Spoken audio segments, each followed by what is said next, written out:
Welcome to The Explainer. Today we're tackling a really tough one, a major proposal here in the UK that pits a huge national need against the lives of a local community. A massive new reservoir planned for the heart of Lincolnshire. So here's how we're going to break it down.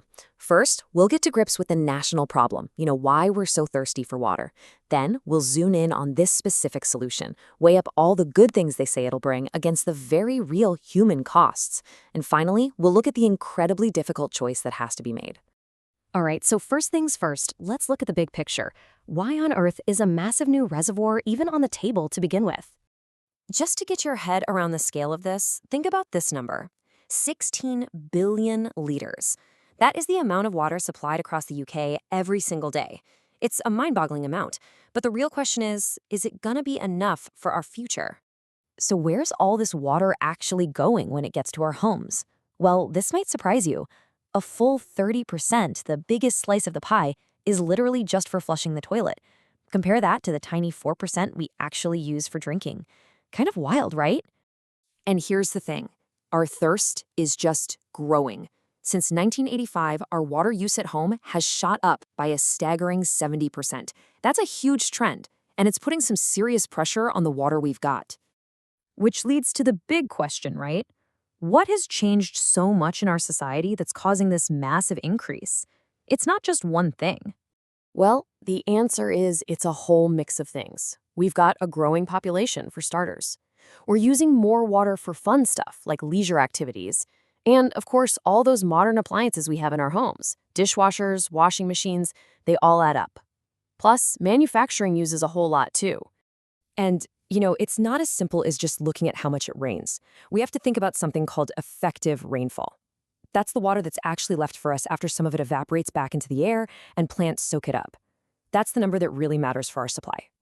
Okay, so with that huge national problem in mind, let's zero in on how one specific, and very big, proposal is aiming to solve it. Now, the government isn't just sitting back. They're trying to tackle this rising demand.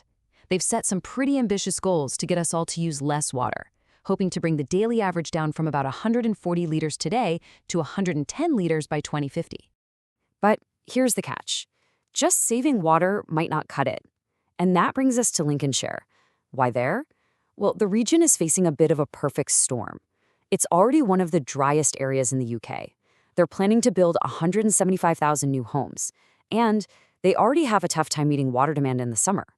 All of that makes it ground zero for a big project like this. Okay, so what's the big promise here? What are the potential upsides? Well, if you ask the people behind the project, they paint a pretty compelling picture of security, progress, and even new opportunities. This whole project is designed to be way more than just a giant water tank. I mean, for starters, it would hold an incredible 55 million cubic liters of water, enough to supply 500,000 homes. But it's not just about that. The plan is to also create new spaces for things like sailing and walking trails. They're even designing it with gentle slopes to try and make it blend into the countryside. And then, of course, there's the money. We're talking about a projected £2.6 billion in investment, both direct and indirect. That would be a huge economic boost for the whole region. But, and this is a huge but, on the flip side of that multi-billion-pound investment, there's a really deep human cost that you just can't put a price on. It really boils down to this one stark number, 50. That's how many families would lose everything. Their homes, their land, their history, all of it would be gone, submerged underwater. And it's not just those 50 families. The impact ripples out through the whole community. You've got a petition with 2,000 signatures from people worried about local businesses being forced to shut down, about all the increased traffic on quiet country roads, and about losing perfectly good farmland that we need to grow food. It's a total disruption to a way of life. And this is where it gets really tough. It brings us right to the heart of the dilemma. How do you possibly balance a clear national need for something as essential as water against such a deep and permanent local sacrifice? I mean, when you lay it all out side by side like this, the trade-offs become crystal clear. On one side, you've got this growing national demand, new homes that need water, a huge economic investment, and water security for 500,000 homes. On the other, you have 50 families losing their homes, local businesses disappearing, productive farmland gone forever, and a community changed for good. So, we'll leave you with that question. a national need for water versus the preservation of a local community, there is absolutely no easy answer here, and that's exactly what makes this such a powerful and incredibly important debate.